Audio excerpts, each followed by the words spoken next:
Good morning, Knicks Nation. Today is Friday. It is Friday, the 26th day of May, 2023. I hope you're all safe and healthy today. Before I get started, let me say a couple things. First of all, congratulations to Carmelo Anthony on his retirement, an illustrious career, one of the greatest Knicks ever. Also, they're talking about retiring his number, which he is well deserved.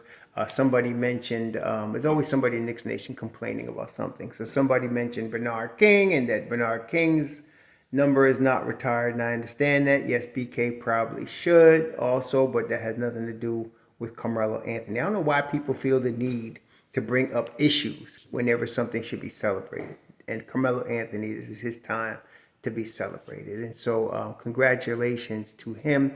Also, I was remiss in a week ago, I should have worked. So I'm going to say belated happy birthday to Malcolm X. May 19th was his birthday. I know they would never make that a national holiday, but it's my personal holiday, and appreciate, may he rest in peace and rise in power. I hope again that your families are safe and healthy, and that the needs of you and your family in terms of food, shelter, clothing, as well as health is being met today. Blessings upon those that work in the healthcare field, who, along with the first responders, are out here saving lives. And those that pick up garbage to keep our places safe and disease-free and clean. And those also that make deliveries for us, the humble work for our convenience. Double blessings on the men and women that are out here trying to help, rescue, deliver, and recover the teenage and children that every day are victims of child molestation and pedophilia, the victims of human trafficking and sex slavery. Also people who are victims, sometimes from youth all the way into adulthood, of prostitution, and of course child prostitution, of pornography and child pornography. Double curses on all the people who are involved with these things, the perpetrators, and those also who profit from these things, and of course the perverts that create the demand of which the other perverts provide the supply. Finally, blessings upon the homeless.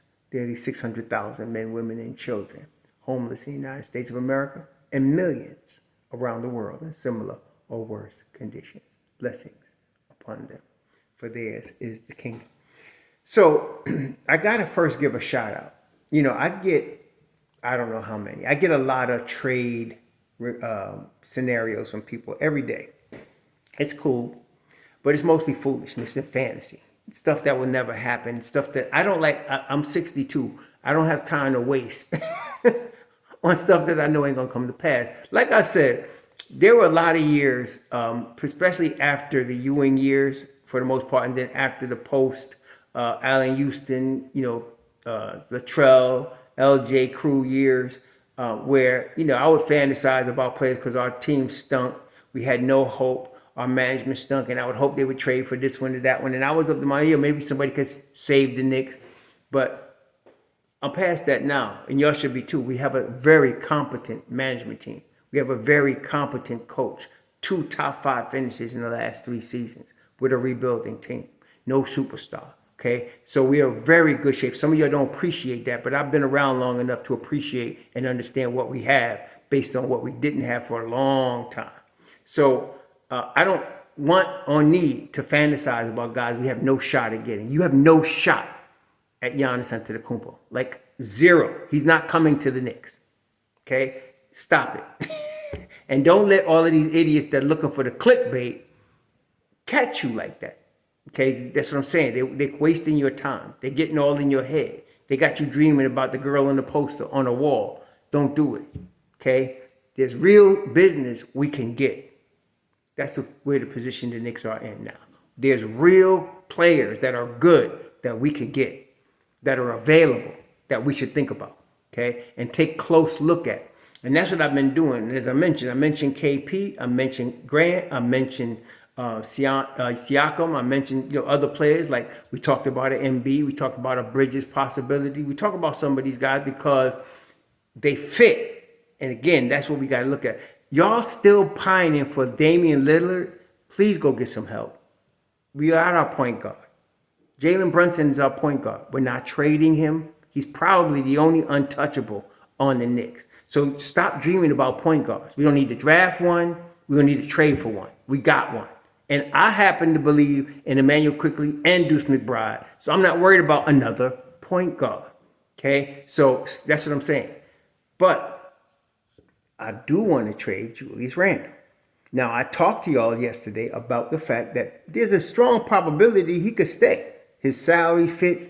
It's part of the continuity that I'm always talking about because he's been here for 4 years now.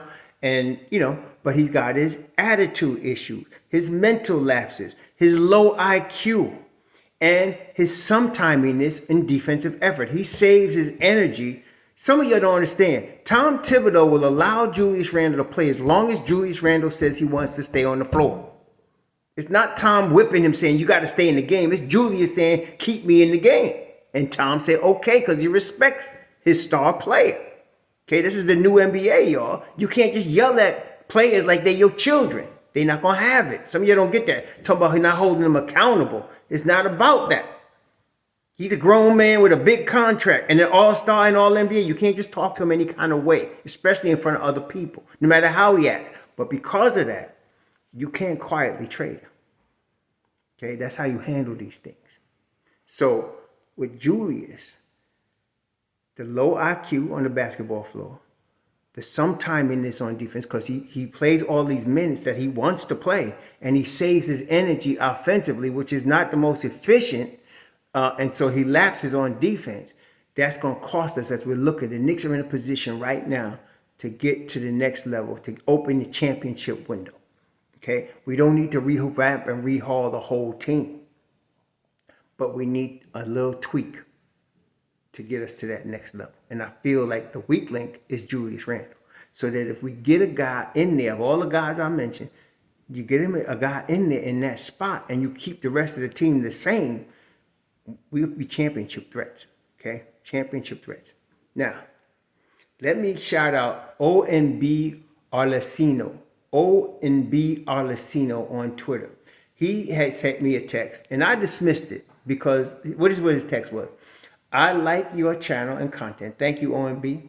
Saw your latest vid and thought we were helping the Nets. He's talking about the Dorian Finney-Smith, Cam Johnson suggested possibility that I suggested, more than helping ourselves. What do you think of some combo of Lauri Markkanen and OG Anunoby or KP or Pat Williams outside the box, good shooters with good defensive wings? So I told him, I said, Lauri Markkanen and Pat Will are not available.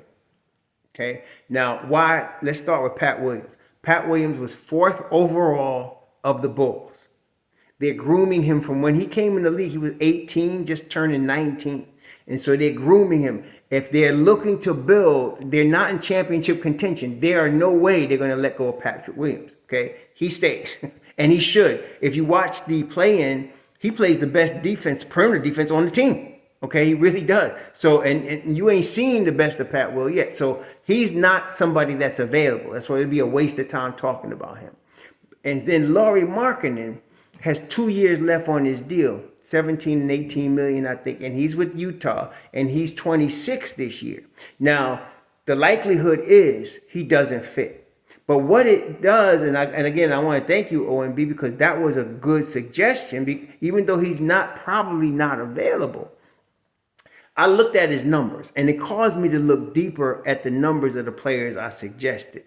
And one of the things that stood out about, say, KP, Julius Randle, and I'm going to mention 4 players. There's KP, and then there's Julius Randle, who's already on our team, of course. And then you have Lauri Markkanen and you have Mikal Bridges. Now, as I mentioned, Mikal Bridges, the Nets are not giving up Mikal Bridges. I have more respect for a lot of the GMs today. They're smarter than the GMs were 20 years ago because the stakes are higher. There's a lot more parity in the NBA. So everybody's looking for a slight edge, and they got a lot of really smart front office people out here. Sean Marks is one of them. So I don't see him letting go of Mikal Bridges because you could build around him, and you could build around him pretty quickly. Like, you ain't got to draft a whole bunch of rookies and wait for them to develop over 4 years. You got a nice nucleus. You just need a couple of tweaked pieces that can go around. That's why I mentioned Julius Randle going over there, because he could help them, obviously get to that next level. He's that piece that they might need. But anyway, I was looking at all of the guys, these guys I mentioned, right? And I was looking at their stats. And one of the stats, like when you get a high usage player, when I say high usage, that's a guy that's generally playing at least 28 minutes a game. Okay, 27, 28 or more. Okay, usually the high usage guys are playing 30 minutes a game. So then you get a stat called WS. It's called win shares. And win shares represent, it's an estimate. I don't know how they come up with the number, but it's an estimate of how many games that player's presence caused the team to win. Not as a team, as that player as an individual. So like, for example, with Julius Randle, he has a win share of 8.1. So let's call it 8. So that means by Julius Randle being on the floor for the Knicks, they win at least 8 games because he's there. And that makes sense. See, this, as I mentioned, Julius Randle's talent is such that there are certain games he could just take over. Okay, he could just take over. And it doesn't happen every night, but you and I have seen it. There are games where he just, he's locked in defensively.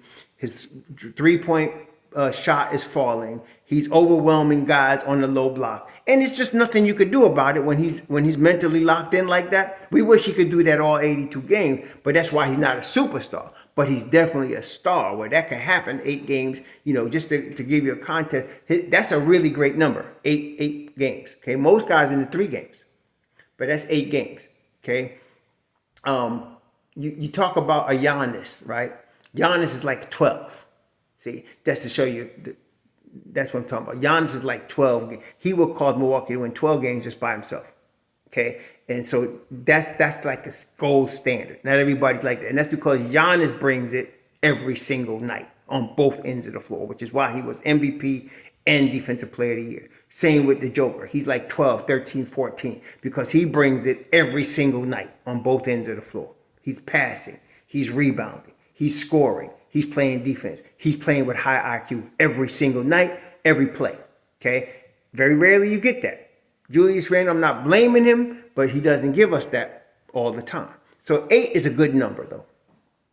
So then you look at that, and then, of course, you look at the plus minus, so now you see Julius is worth 8 wins, and you look at the plus minus, and you see, like, for example, this year it was basically minus a point during regular season and plus 2.5 in the playoffs. And again, the playoff number, the reason the Knicks are basically 3 points better with him on the floor is because he was playing a secondary role. He wasn't scoring 20 points a game in the playoffs, so he was more efficient. Okay, if he played more defense, it'd be even better. But that's why I'm saying to y'all, if he takes the third option status and lets Grimes take the second option status, the Knicks will be really good. Because now so now you're expecting Grimes to carry you in that second option, and Julius to be a third option. That'd be great. But the point is, he's efficient. He was efficient, and he called it 8 wins. Now look at Lauri Markkanen. Now Julius is 25 points, 10 rebounds. He shoots 34% from 3, 76% from the line. Nice stats, right? I mean, for guy, big power player, 4 assists. Look at Lauri Markkanen. Lauri Markkanen is also 8.2 win shares. So he caused Utah to win 8 games. He's 26 points, 9 rebounds. He shoots 39% from 3 and 88% from the line. Okay, so he's a little bit more efficient. And his plus minus, if you look at Lauri Markkanen, plus 10. Plus 10. Okay, so he's not available. If Danny Ainge was going to trade him, now he's 26 years old. So now he just turned 26. So Lauri Markkanen is officially in his prime right now for the next at least 3 years, maybe 4. Danny Ainge would build around him. That's what you want to do. You want to get players and build around Lauri Markkanen. But if we were to get a replacement for Julius Randle, guy with this type of stats, and he's 7 feet tall, so he got length, right? He plays the 4. He doesn't play the 5. He plays the 4. And so he would be a great replacement for Julius Randle. The numbers, the win shares, the efficiency is there.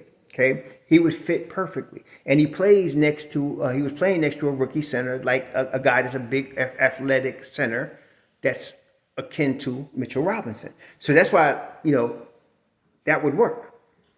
Then you have Mikal Bridges, again, another guy that's not really. I don't think Sean Marks is going to make him available. he's got also 7.5. Let's call it 8 shares. He's got 20 points a game.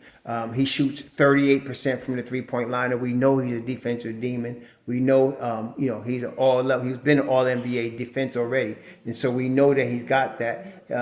It's basically the Nets broke even with him, this year, but that doesn't really, to me, spell out his prowess as a two-way player. Plus, he's just coming into his own. He is.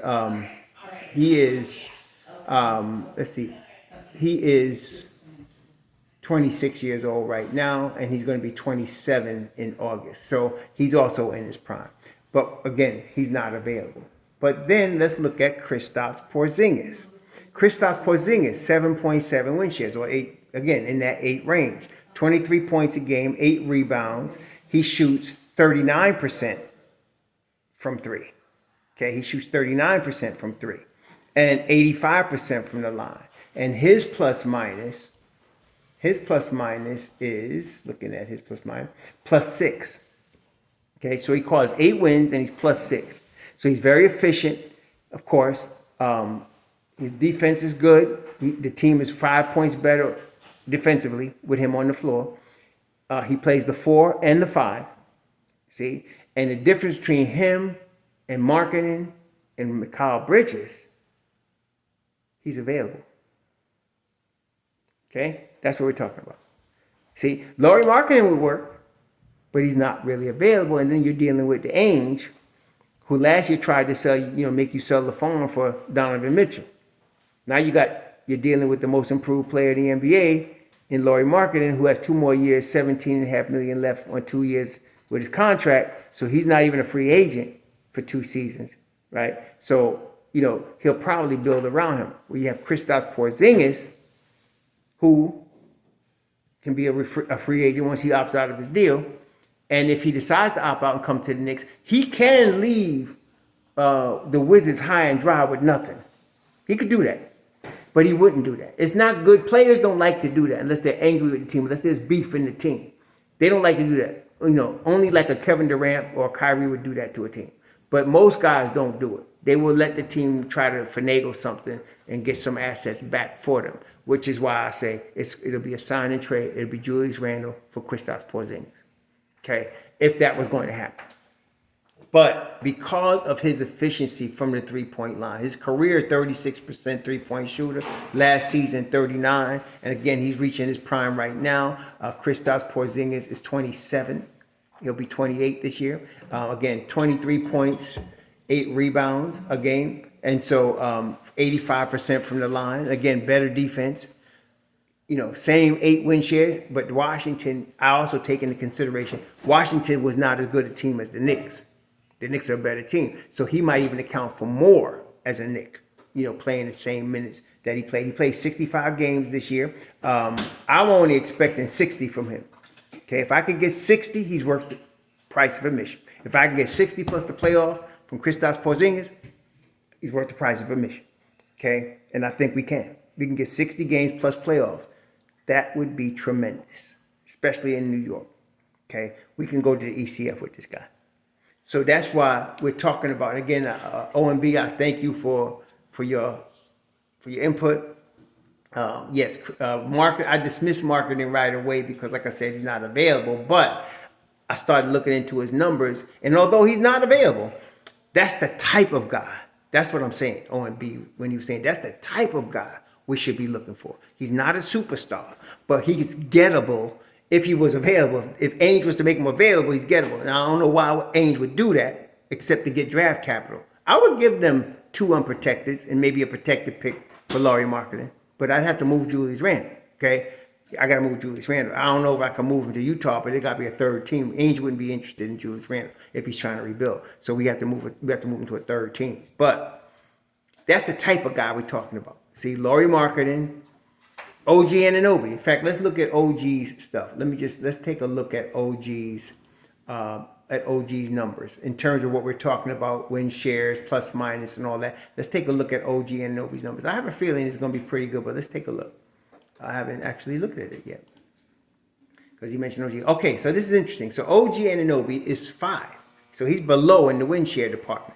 17 points, 5 rebounds, 39% from the field, and he's a 38% career shooter. Somebody actually had to say we need a better shooter than OG. Please, before you make these comments, look at the stats before you say something stupid. Somebody said no, he doesn't play defense and he doesn't shoot very well. I was like, what? Anyway, his win share numbers are lower, but let's look at his on-off for the Toronto Raptors. OG Anunoby is +2. So he's marginal. But in the lineup to me with a Grimes and a RJ, he would be very effective. He's not a superstar. He's probably the lowest on, like I say, he's the lowest on the total poll. And he definitely ain't worth 2 and 3 number 1 picks that Masai was trying to get for him. That's out of the question. But that's what I'm saying. But he's not, like I say, he's not like as good a fit as KP or Laurie or Mikal Bridges. All of those guys are better fits, okay, for what we're trying to do. But again, Bridges is not available. I doubt if Laurie Marketing will be available. But KP is, and that's what I'm pressing right now. So if we're going to make a trade, that's the type of guy we want. A guy that fits, a guy that can play both ends, a guy that got the win shares and the plus minus, and is not crazy. He's not going to cost you $40 million, $50 million a year. Okay, that's what we're talking about. So we'll see. Like I said, some of y'all say Julius ain't going nowhere. That's possible. That's your hope. I don't know if you hoping. I'm kind of open to this. He could leave or he could stay, as long as we get the right guy for him. Okay, so to me, KP is the right guy. We're not gonna get PG-13 because he real injury prone, and he broke my heart not showing up for this playoffs. Him and Kawhi, all that time management they were getting, and they still didn't play in the playoffs. I don't think so, man. You got to be at least able to show up in the playoffs. Not having it. Okay, so and then there's Grant, who's not as high on the win share thing, but again, some of y'all forget when Denver is getting ready to go to the finals. They would have been in the finals in the bubble if Jamal Murray didn't hurt his knee. And why? They had a defensive stopper named Jeremy Grant. Okay.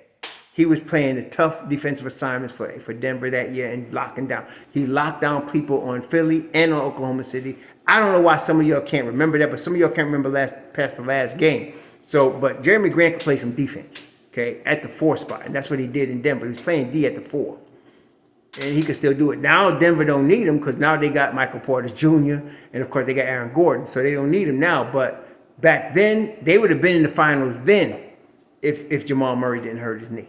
Okay, so it'd be them talking championship instead of the Lakers. So now they're rolling. But my point is, Grant could play some defense.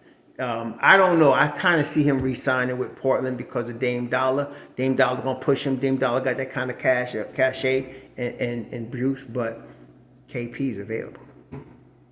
And if we get KP, it'll be lights out. But if not, we roll with Julius and keep going and see what we could do. Because all the youngins, and some of y'all also don't understand, it's just because it's the same group of guys, it's not the same team. Just because some of y'all hate your team so much, understand they are getting better every year, even though they're the same guys. That growth is what makes this happen. It's called continuity. Anyway, please enjoy your weekend. Be safe out there. Sure.